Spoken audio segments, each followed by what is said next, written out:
स्वागत है हमारे ख़ास कार्यक्रम में और हमारे साथ दो खास मेहमान भी जुड़े हुए हैं। विक्रम जी, आपके पास आना चाहेंगे और आपसे समझना चाहेंगे जिस तरह से देश भर में आक्रोश दिखाई दे रहा है, देश ही में नहीं दुनिया से जिस तरह से आतंक के खिलाफ संदेश आ रहे हैं। और सबसे बड़ी बात है कि जम्मू कश्मीर में पहली बार अब इस तरह के नज़ारे देखने को मिले हैं कि वहाँ पर जो स्थानीय लोग हैं वो आतंकी घटनाओं का विरोध कर रहे हैं। कश्मीर बंद रखा गया है और उसके खिलाफ प्रदर्शन कर रहे हैं।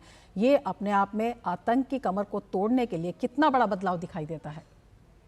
रमा जी, ये बहुत ही बड़ा बदलाव है। आपने स्वयं देखा और उसकी अनुभूति है। एक आक्रोशित, एक उद्वेलित राष्ट्र एकजुट होकर एक रेजोल्यूट नेशन इकट्ठा खड़ा हुआ है चरमपंथियों को करारा जवाब देने के लिए। हमारे राजनेताओं ने, विशेषकर रक्षा मंत्री जी ने तो जो संदेश दिया है वो तो कठोर संदेश ही है।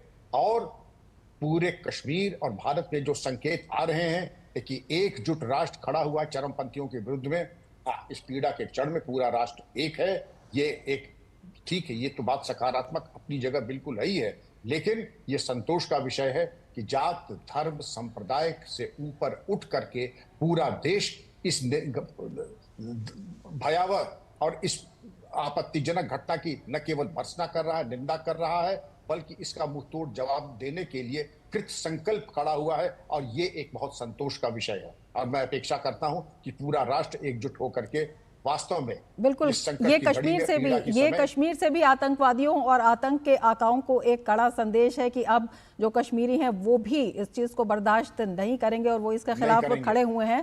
संजय जी, आपसे समझना चाहेंगे किस तरह से जो तमाम सुरक्षा बल हैं, क्योंकि चप्पे चप्पे को खोजा जा रहा है, तलाशा जा रहा है, आतंकियों के स्केच जारी हो गए हैं। इसके साथ ही कुलगाम में भी देखा कि एक एनकाउंटर लगातार जारी है, सीएस की बैठक चल रही है।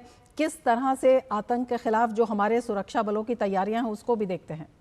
देखिए, ऐसा है कि सुरक्षा बल तैयार हमेशा से रहे। ये बात मैं रमन जी कहना चाहूँगा कि आज भी देखिए एक उड़ी में इनकाउंटर हुआ था, 2 मारे गए, कुलगाम में हुआ, पुंछ में हुआ और हर तीसरे चौथे दिन कुछ ना कुछ आतंकवादी मारे जा रहे हैं। यानी कि हम 100 इवेंट को बचा लेते हैं, क्योंकि ये अगर बच जाते तो समझिए कितने पहलगाम और होते। आज सुबह उड़ी में जो 2 मारे गए वो भी और कहीं ना कहीं कार्रवाई करते, तो इस तरह से बचाते। ये इंसिडेंट वाकई में काफ़ी दर्दनाक है, काफ़ी पेनफुल है, लेकिन सुरक्षा तंत्र जो अभी है, देखिए 2-3 चीज़ें होंगी। पहले तो इन मिलिटेंट को मारना, जो भागे वहाँ से, घेर घार के कहीं ना कहीं चारों तरह से करके करेंगे ख़त्म। दूसरी बात जो OGW है, क्योंकि वो कहीं ना कहीं शरण लेके आए होंगे। और ये दृश्य भी जिस तरह से हम बता रहे हैं कि बेहद मर्माहत करने वाले दृश्य हैं। करनाल में नौसेना लेफ्टिनेंट विनय नरवाल के पार्थिव शरीर को श्रद्धांजलि दी जा रही है और ये उनके पार्थिव शरीर को लाया गया है वहाँ पर और उन्हें अंतिम श्रद्धांजलि दी जा रही है। और अपने आप में बेहद दुखद जो कश्मीर में हुआ है और जिन मासूम लोगों की जान वहाँ पर गई है और जिस हमले का वो शिकार हुए हैं, अपने आप में दुनिया भर में उसकी निंदा हो रही है। और ये दृश्य हैं करनाल में नौसेना लेफ्टिनेंट विनय नरवाल के पार्थिव शरीर को श्रद्धांजलि दी जा रही है। ये दृश्य, पूरे देश में शोक की लहर है, रोष भी है, आक्रोश भी है और आतंक के खिलाफ एक कड़ी भावना भी है। विक्रम जी, आपके पास आना चाहेंगे और आपसे समझना चाहेंगे जिस तरह से आप बता रहे थे कि कश्मीर की अगर हम पूरी ज्योग्राफी देखते हैं तो बेहद ही दुर्गम इलाका है और हर इलाके पर हर जगह जो सुरक्षाकर्मी हैं उनको वहाँ पर डिप्यूट करना अपने आप में एक चैलेंजिंग काम होता है। CCS की बैठक चल रही है, किस तरह की और स्ट्रेटेजिक जिसे हम कह सकते हैं कि नए स्टेप्स उठाए जा सकते हैं, नए कदम उठाए जा सकते हैं, एक नई स्ट्रैटेजी बनाई जा सकती है। जी रमा जी, आपने जो भी तर्क कश्मीर के लिए दिए हैं, एक जमाने में नक्सलवाद, चरमपंथियों, लेफ्ट विंग एक्सट्रीमिज्म के बारे में भी, छत्तीसगढ़ दांतेवाड़ा के बारे में यही कहा जाता था कि ये कार्रवाई संभव नहीं है, लेकिन असंभव को हमारे सुरक्षा बलों ने संभव करके दिखाया है और मुझे पूरा विश्वास है कश्मीर में भी वो करके। मैं, आपका प्रतिष्ठित चैनल है, मैं अपने दुश्मनों को पेपर आउट करके नहीं वो सुख देना चाहूंगा, लेकिन हमारे पास वो डिसरप्टिव टेक्नोलॉजीज हैं, फ्यूचरिस्टिक टेक्नोलॉजीज हैं, जिससे कि इसका सफल एक इम्प्लीमेंटेशन होने के बाद इनकी कमर तोड़ी जा सकती है, उससे मुझे कोई संदेह नहीं।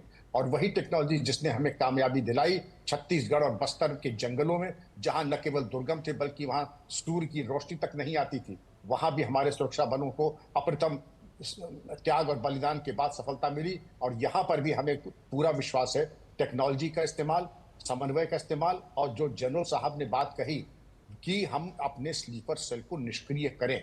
यहाँ पर भी बताया जाता है कि जहां हमारे इंटेलिजेंस ऑफिसर्स, फौजी ऑफिसर्स एलटीसी लेकर के जिस होटल में रहे थे, ये शक है, मेरे पास कोई प्रमाण नहीं है, क्या होटल ने या ट्रैवल एजेंट ने या दोनों ने क्या मुखबिरी की है? अगर की है तो इसका अनावरण होना चाहिए, और अगर अनावरण होना चाहिए तो 2 सजा चरमपंथियों के लिए है, वही सजा इनकी भी होनी चाहिए। तो स्लीपर सेल्स का destruction, proper cultivation of informers और टेक्नोलॉजी का इस्तेमाल, मैं समझता हूं कि वो दिन दूर नहीं कि जब हमारे सुरक्षा बल बिल्कुल इनके ऊपर हावी थे, हावी हैं, और ज्यादा हावी होकर के इनको नेस्तनाबूद कर देंगे।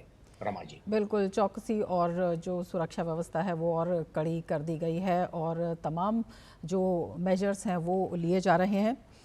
संजय जी, आपसे समझना चाहेंगे, जिस तरह से विभाजनकारी नीति का जो आतंकियों की इस दर्दनाक हमले से, इस दुर्दांत हमले से निकल कर आती है, आतंक को तो मात दी ही जा रही है, उनकी इस नीति को, इस सोच को भी मात दे दी गई है पूरे देश की तरफ से। नहीं देखिए, बिल्कुल रमा जी, उन्होंने क्या किया, आइडेंटिफाई किया, धर्म के हिसाब से मारा, एक तो बात वो होगी।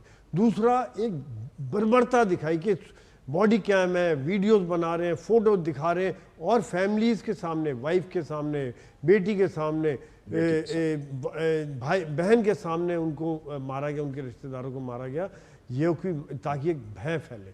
यहाँ पे देखिए जिस प्रकार से पूरे देश में आज जागृति आई हुई है, धर्म से ऊपर उठकर, चाहे हिंदू, मुस्लिम, सिख, ईसाई सब खड़े हुए हैं कि कोई एक्सेप्ट नहीं कर रहा कि इस तरह की कार्रवाई एक्सेप्ट की जाए। और अगर वो असीम मुनीर जो कह रहा है कि हिंदू और मुस्लिम दोनों अलग अलग हैं, तो वो ये भूल रहा है कि भारत का मुस्लिम भी आज उतना जागृत है, वो उतना ही भारतीय है, और उसके अंदर जो जज्बा हिंद है वो उसका जवाब है।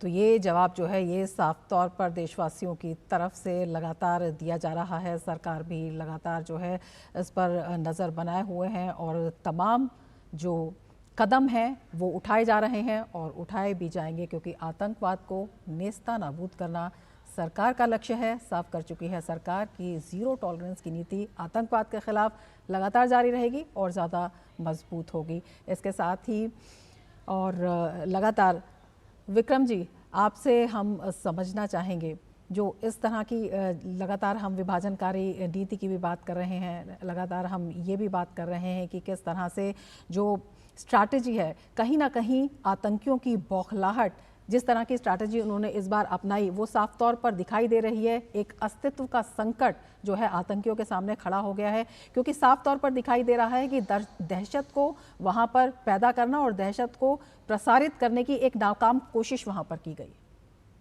बहुत सही आपका संदेश है और आपकी जो निष्कर्ष है, क्योंकि भारत से नफरत और यहाँ पर विघटन पैदा करना, यही इनकी जो है प्राण ऊर्जा है, यही इनका ऑक्सीजन है।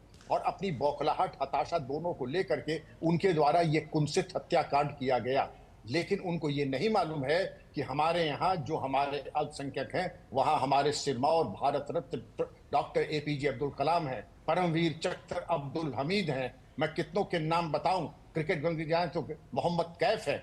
ये हमारा भारत हिंदू मुस्लिम की एक साझा एकता के साथ, और आज आपने मिसाल देख ली कि हिंदू मुस्लिम सब मिल करके एक होकर के चरमपंथियों का विरोध करके उनकी भत्सना कर रहे हैं, निंदा कर रहे हैं। तो पाकिस्तान ने दरअसल और आईएसआई ने इस बार रॉन्ग नंबर डायल कर दिया। तो जनरल मुनीर सावधान हो जाओ, तुम्हारी और ये दृश्य जो है ये सीसीएस की बैठक के हैं, जो सुरक्षा को लेकर जारी है। प्रधानमंत्री नरेंद्र मोदी, रक्षा मंत्री राजनाथ सिंह और केंद्रीय गृह मंत्री अमित शाह वहां पर वरिष्ठ अधिकारियों के साथ मौजूद हैं। तो केंद्रीय मंत्रिमंडल की सुरक्षा मामलों की समिति की बैठक जो है वो लगातार जारी है। प्रधानमंत्री नरेंद्र मोदी की अध्यक्षता में ये बैठक चल रही है और हर पहलू पर सरकार की नज़र है, हर पहलू पर संभवतः इसमें चर्चा की जा रही है। गृह मंत्री अमित शाह, रक्षा मंत्री राजनाथ सिंह बैठक में मौजूद हैं। तमाम वरिष्ठ अधिकारियों के साथ विदेश मंत्री एस जयशंकर और NSA अजीत डोभाल भी इस बैठक में मौजूद हैं। और ये जो है बैठक अपने आप में काफ़ी अहम हो जाती है। पहलगाम हमले को लेकर CCS की बैठक ये काफ़ी अहम है, जो प्रधानमंत्री मोदी के नेतृत्व में चल रही है। केंद्रीय मंत्रिमंडल की सुरक्षा मामलों की समिति की बैठक, जिसमें हर पहलू पर विचार किया जा रहा है, स्थिति की समीक्षा की जा रही है और किस तरह से आतंक को नेस्तनाबूद किया जाए और आतंक को दिया जाए करारा जवाब, उसकी समीक्षा की जा रही है। गृह मंत्री अमित शाह, रक्षा मंत्री राजनाथ सिंह बैठक में मौजूद हैं। तमाम वरिष्ठ अधिकारी बैठक में मौजूद हैं। विदेश मंत्री एस जयशंकर और NSA अजीत डोभाल भी इस बैठक में मौजूद हैं। तो ये CCS की बैठक चल रही है। कई वरिष्ठ अधिकारी इस बैठक में मौजूद हैं और हर पहलू की समीक्षा की जा रही है, हर पहलू पर चर्चा की जा रही है। इससे पहले गृह मंत्री अमित शाह जो है कल श्रीनगर तत्काल पहुंच गए थे और वहां जाकर उन्होंने वरिष्ठ अधिकारियों के साथ बैठक भी की थी। वो हमले के पीड़ितों से भी मिले थे, उन्हें सांत्वना भी दी थी और पीड़ितों को जो इस हमले का शिकार हो गए थे उन्हें श्रद्धांजलि भी उन्होंने अर्पित की और एक कड़ा संदेश दिया कि इस हमले के दोषियों को बख्शा नहीं जाएगा। और पूरे देश भर में जिस तरह से आक्रोश और रोष की भावना है, देश भी करारा जवाब मांग रहा है इस हमले का। और उन्हीं पहलुओं के मद्देनज़र ये बैठक जो है काफ़ी अहम हो जाती है। तो ये बैठक लगातार जारी है और सरकार ने कड़ा संदेश दे दिया है कि दहशतगर्दी को किसी भी कीमत पर बर्दाश्त नहीं किया जाएगा। और इसी के साथ इस कार्यक्रम में फ़िलहाल इतना ही। विक्रम जी आपका और संजय जी आपका बहुत शुक्रिया।